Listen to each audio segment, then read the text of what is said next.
Sunday morning அன்னைக்கு லஞ்சுக்கு வந்து கொஞ்சம் ஸ்பெஷல் ஒர்க் இருக்குது அப்படின்னு நான் நேற்று விலாகில் சொல்லியிருந்தேன் இல்லையா.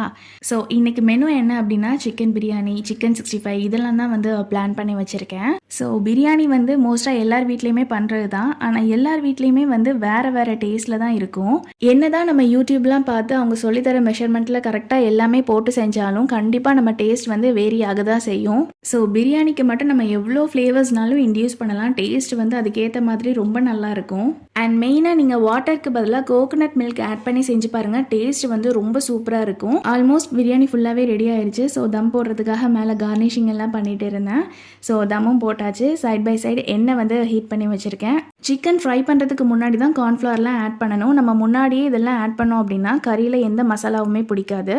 ஸோ அவ்வளோதான், ஃபுல்லாகவே வந்து ரெடி ஆயிருச்சு. அண்ட் நீங்கள் பிரியாணி லவர்ஸாக இருந்தீங்கன்னா கண்டிப்பாக இந்த வீடியோக்கு மறக்காமல் லைக் பண்ணிவிட்டு எனக்கு சப்போர்ட் பண்ணுங்கள். தேங்க்யூ.